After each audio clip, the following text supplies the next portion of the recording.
Good morning, everyone. Today we are going to discuss a very important case law which came recently in the year 2025. The name of the judgment is Vihaan Kumar. Vihaan Kumar versus State of Haryana. Vihaan Kumar versus the State of Haryana. The citation is 2025 5 SCC. 2025 5 SCC 799. This case is a very important judgment. We will go into some of the constitutional principles, some of the constitutional provisions, especially Article 22 of the Indian Constitution. We will go through it. So first of all, let us go into what this case is all about. What Vihaan Kumar versus State of Haryana is all about. Okay. So who was arrested? This is the first question. So the person named Vihaan Kumar, he was arrested by the Haryana police in connection to an FIR under serious IPC offences like criminal breach of trust, the old IPC. Now we are having Bharatiya Nyaya Sanhita. So at that time it was IPC. So criminal breach of trust, section 409 IPC 409. Then cheating, 420 of IPC, and forgery, that is section 467, 468, 471 of IPC, read with CRPC, read with criminal conspiracy, that is 120B of IPC. So he was arrested on 10th June 2024 from his office in Gurugram, Haryana. Okay. So he was arrested on 10 June 2024 from where? From Gurugram, Haryana. So why this particular case reached the Supreme Court? Okay. So Vihaan Kumar, he claimed that he was not told about the grounds of his arrest, which violates Article 22 Clause 1 of the Constitution. He was also handcuffed and chained to a hospital bed, okay, which violated Article 21 also. So how many articles here are important? How many articles here are important? Article 22 and 21. 22 and 21. Okay, these two articles are important here in this case. It violated Article 22 Clause 1. At the same time, it also violated Article 21. So as you know, there is another judgment, D.K. Basu judgment, landmark case, isn't it? We'll go into this later on. So what happened in Vihaan Kumar case is that the High Court had rejected his plea, but the Supreme Court reversed it. The Supreme Court reversed it. Okay. Now what were the legal issues which were raised? Let us go into it. So the first legal issue was the accused informed about the grounds of arrest, which is required under Article 22 Clause 1 of the Constitution. Okay, this is the first ground. Whether he was informed, whether Vihaan Kumar was informed of the grounds of arrest. Okay. The second issue was that whether arrest without giving written reason. Try to understand written reason. Whether arrest without giving written reason, whether it violates fundamental rights under Article 21 and Article 22 Clause 1 of the Indian Constitution. This was the second issue. And the third issue was, does communication of arrest reasons, to wife, not the arrestee, that is the wife of Vihaan Kumar, whether it satisfies the legal requirement. So this grounds of arrest, it was communicated to the wife, not to the arrestee. Try to understand. Okay. So this is the third point here. That is the third legal issue here. And the fourth legal issue was about handcuffing and chaining. Okay. So DK Basu case. Okay. This is also important in this regard. So the fourth issue was whether handcuffing and chaining to a hospital bed, whether it is lawful or not. Okay. This was the fourth legal issue. And the fifth legal issue was that whether the later remand, okay, whether later remand, cognizance or filing of charge sheet can cure an illegal arrest. I am repeating the fifth legal issue again. Whether later remand, cognizance or filing of charge sheet can cure an illegal arrest. So try to understand when it comes to Article 22, okay, of the Indian Constitution, it is against illegal detention. It is against unlawful arrest. So the Constitution of India through Article 22 is giving us the protection from illegal arrest. But try to understand Article 22, it supports preventive detention. Preventive detention, it is something allowed. Okay, it is something allowed. So we will go into this. Like for example, when it comes to grounds of arrest, that when a person will be arrested, that person should be produced before the nearest judicial magistrate, not executive magistrate. Nearest judicial magistrate within 24 hours of the arrest. Within 24 hours of the arrest, excluding the travel time. Okay, so if that person is coming from, let's say, Belonia, so the journey time will be excluded. This 5 hours or 6 hours will be excluded, isn't it? So this is the idea. So what are the key legal provision in Vihaan Kumar judgment?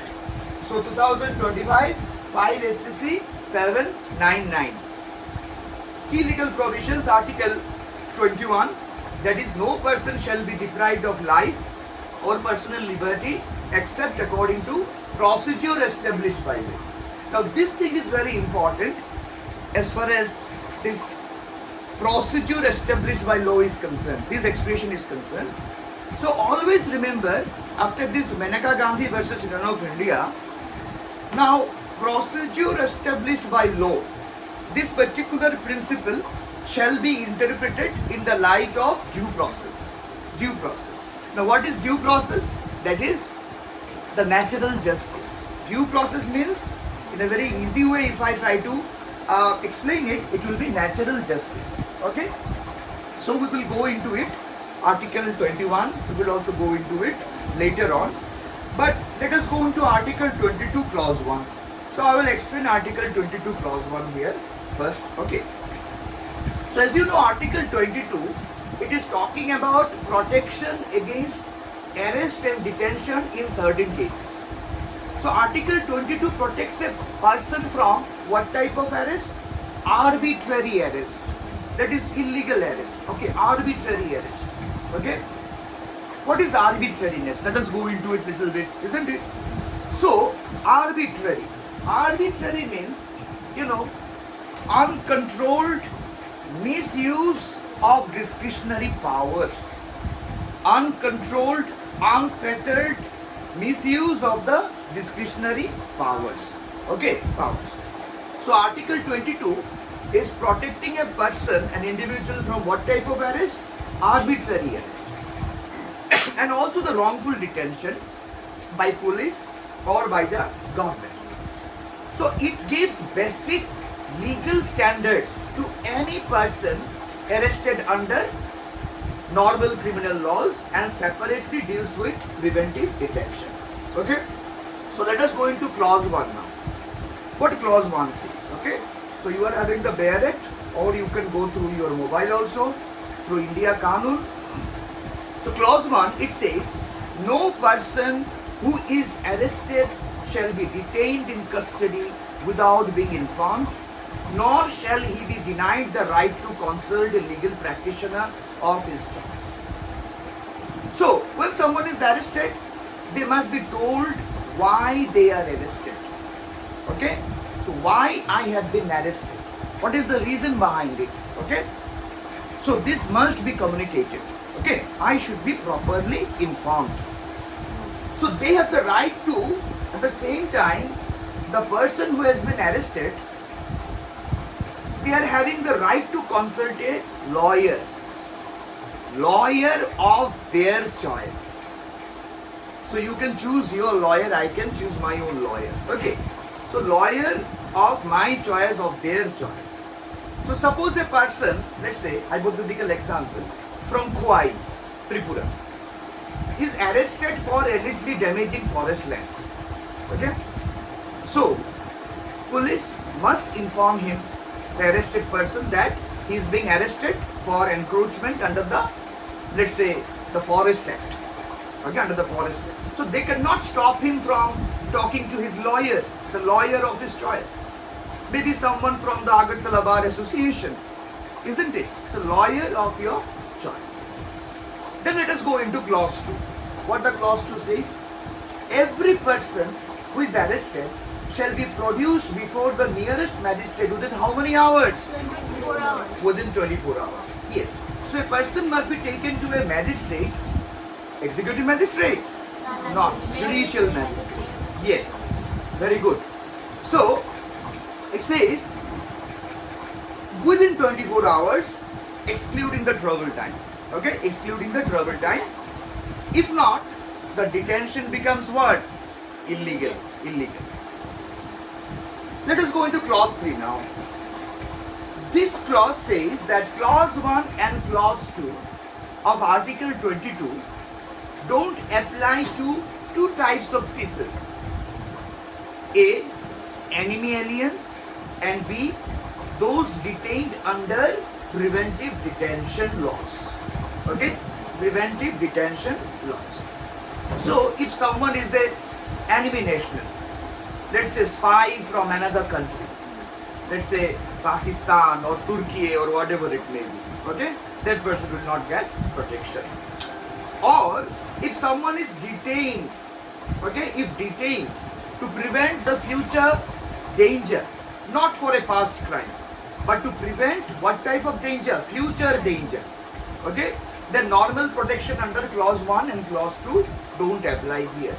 Let's say someone is having political influence in the society, okay, but that person, that political leader is notorious, creating political, that is not political, religious riot, okay, creating religious riot in the, so there is an apprehension, okay, presumption that that person through, that is insightful, that is inciting the people, inciting, you know what is inciting, isn't it? Instigating the people may create a social disorder or public disorder in the society. So because of this apprehension, that person can be detained. That person can be detained. It happened in Jammu and Kashmir also. Like it is also known as the house arrest. Isn't it? House arrest. Okay. So let's say during international tension, if a suspected Bangladeshi national is caught near the border, okay, let's say near the border in Shabru or whatever, for espionage. You know what is espionage? They're spying for other country. Okay. What the police may do? The police may detain him under national security laws. So in that case, clause 1 and clause 2 of article 22, it will not apply. Do not apply. Okay. Now let us go into the preventive detention provisions, that is from clause 4 to clause 7. Clause 4 to clause 7, these clauses are dealing with preventive detention laws. So clause 4, it says no preventive detention should exceed how many months? 3 months. No preventive detention should exceed 3 months unless it is approved by an advisory board. So what is the composition of the advisory board? How it is functioning? We will go into this. So preventive detention should not exceed how many months? 3 months. Unless it is approved by an advisory board of High Court judges or as per law passed by the Parliament. So a person can be preventively detained for how many months? 3 months. 3 months. Beyond that, a special panel of judges must say that the detention is valid. Let me give you one example here, one easy example. So let's say if a person from Shunamura is detained for suspected links with, let's say, NDPS case, drug smuggling, and there is no FIR, he can be detained without trial for 3 months. That person can be detained. So to hold him longer, what should be done? An advisory board with Tripura High Court judges, let's say, must review and approve the detention. Okay? So this is the function of the advisory board under Article 22. Now let us go into clause 5 now. Clause 5, it says that person detained preventively must be informed of reasons and allowed to make representation. That is legal representation. Okay? So the person must be told why he has been detained, he or she has been detained, and should be given a fair chance to reply or defend himself or herself. Isn't it? So let us go into clauses. I think that clause 5, it is clear. Clause 5, no need of give. Should I give an illustration here? Okay. No need of giving an illustration. Now let us go into clause 5 now. It says that person detained preventively must be informed of reasons and allowed to make representation. That is, the person must be told why he is detained, isn't it? So I have already explained it now, clause 5. Let us go into clause 6 now. Okay. Clause 6 is very important. Clause 6 is very important. So it says that government can keep some facts secret if revealing them is if it goes against the public interest. Okay. So what is the bottom line? Government can hide some sensitive reasons for detention. Government can hide sensitive reasons for detention. Like, for example, the names of the informers, or let's say about the secret operations. Okay, so such type of sensitive reasons for detention the government can hide. Should I give one illustration here? Example? Okay, suppose, let's say, a detainee is held in West Tripura for being a threat to public peace. Okay, that is public peace. Okay, so suppose a detainee is held in West Tripura being a threat to the public peace. If revealing full reasons would expose intelligence inputs or information or confidential sources, the government can withhold those details in the name of public interest, in the name of public order, okay, public security or public order. Okay, so this is an example that can be cited. Then let us go into clause 7 of Article 22. It says that this gives Parliament the power, it is giving Parliament the power to extend detention in specific situations like terrorism. Isn't it? It is giving, and it is also giving the Parliament the power to set rules and timelines for detention. So what is the essential function of the Parliament, of the legislature? To make laws. Here also this thing is applicable, isn't it? This thing is applicable to extend the detention in specific situations like terrorism, to set rules and timelines for the detention, to decide how the advisory board will function. Okay? These decisions will be taken by the Parliament, okay? So there are certain important judgments like D.K. Basu versus State of West Bengal 1997. This case is very important. So here in D.K. Basu case, the Honorable Supreme Court gave guidelines on arrest and detention. Okay, certain guidelines have been given by the Honorable Supreme Court about informing the family about the arrest or medical checkup of the arrested person, the right to lawyer during interrogation. So these are followed by police across India, including our state. Okay. Now here comes the importance. So you can see DK Basu case, DK Basu versus State of West Bengal. It was given way back in the year 1997. Okay. So the thing is that we were in need of latest judgment, latest decision. Okay. That is the reason this 2025 judgment, Vihaan Kumar judgment, is so important. Okay. So what happened here? So Article 21 got violated, Article 22 Clause 1 got violated, and Section 50 of CRPC, it also got violated. Okay, so key legal provisions in this particular decision. So Section 50 CRPC, it says that police must inform the arrested person of the offence and the reason for arrest immediately. So police must inform the arrested person of the offence and the reason for arrest immediately should be communicated. Then Section 50A CRPC, that is, police must inform family or the friends of the arrested person about the arrest.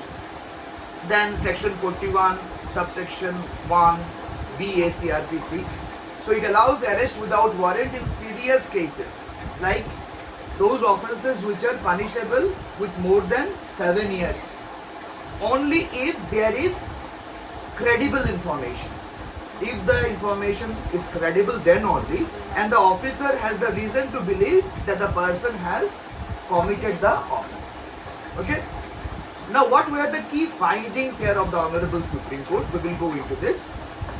So the first one was that these are the key findings, okay, of the Honorable Supreme Court. So grounds of arrest must be clearly, should be communicated to the person in a language that he understands. And not merely informed to others, like wife in this case, isn't it? His wife was communicated. Okay. This is the first point. And the second point is communicating to someone else. For example, wife or father or whatever it may be, it is not enough. And in this judgment, it was upheld that it violated Article 22 Clause 1. Okay? Communicating to someone else like wife, father, husband, relative or whatever. Okay? So it violated Article 22 Clause 1. The third point is, it is ideal and advisable to give written reason. Underline, written reason. Okay, not orally, but in a written manner. So it is ideal and advisable to give written reasons for arrest to avoid any future disputes. So the fourth one is that if the police only note the arrest if the police only note the arrest in their case diary or remand the report without actually serving it to the arrestee, that is not valid compliance. I am repeating this thing again. The fourth point is also very important. Okay? It says, if the police only note the arrest in their case diary, CD, case diary, or remand report without actually serving it to the person who has been arrested, then it is not a valid compliance. So what is a valid compliance? What is not a valid compliance? These things are stated, these points are stated in this case. Okay. Then here the fifth one is very important. Fifth one is also important. All these points are important, especially fourth and the fifth one. The fifth one is Vihaan Kumar, the arrested person here, he was handcuffed, he was chained to the hospital bed. And what the Honorable Supreme Court said? The Honorable Supreme Court called this shocking as well as unconstitutional. Shocking as well as unconstitutional. That is violating Article 21, right to live with human dignity. So Article 21, it talks about right to live with human dignity. So human existence, it is not a mere animal existence. It is not a mere animal existence. Okay, but we are having the right to live with human dignity. This is also a natural right, which got incorporated in our Indian Constitution in the Part 3 as Article 21. 21, it's a very comprehensive, it's a very vast article. So through Article 21, many unexplored legal areas have been explored, isn't it? So, grounds of arrest. This is also coming under Article 21. Then the sixth one here, the burden of proof on the police. The burden of proof is on the police to show that they inform the accused person properly about the reasons of arrest. Okay, about the reasons of arrest. So proper communication should be done.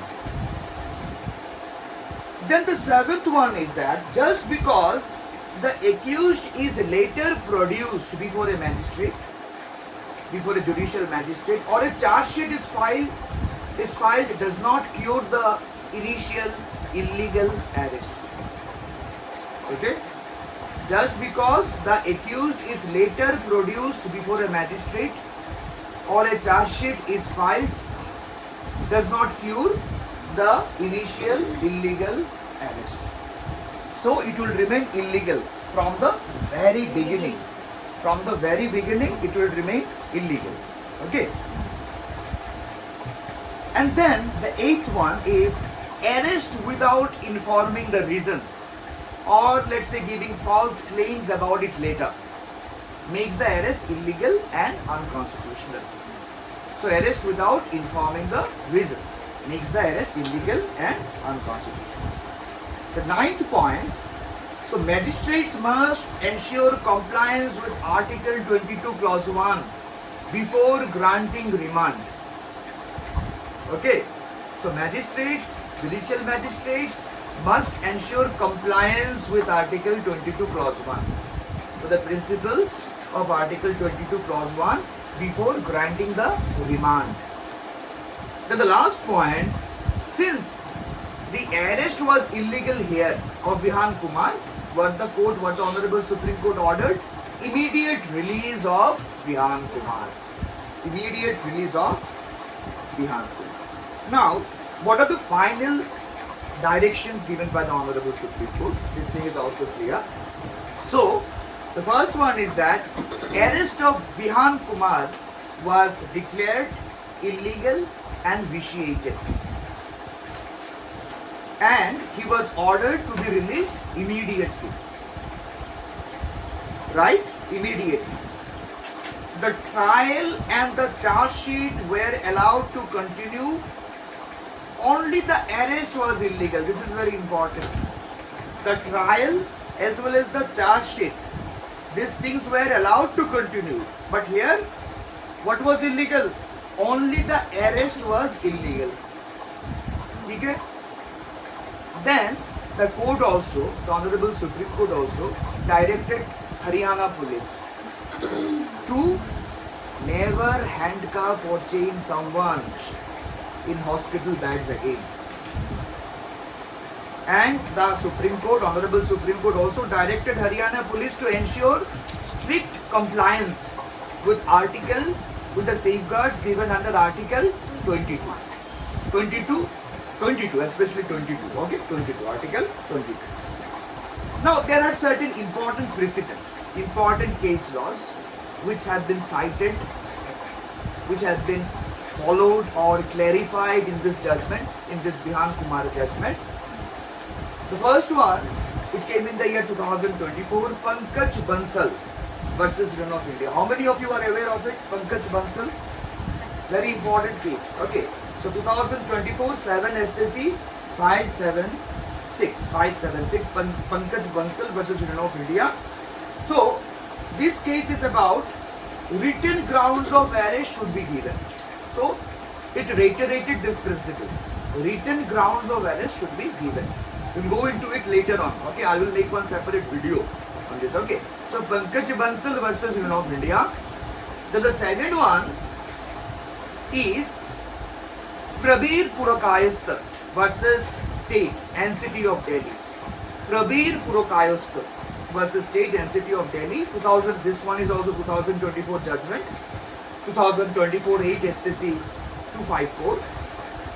It talks about non-compliance with Article 22 Clause 1 makes the arrest void. Makes the arrest void.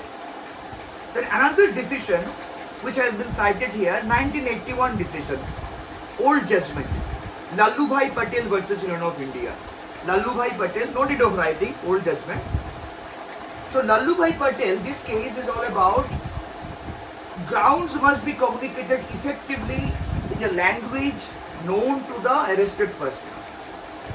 Okay, known to the language known to the arrestee or the arrested person. Okay, then another old judgment has been cited. It is Hari Kishan versus State of Maharashtra, 1962 judgment.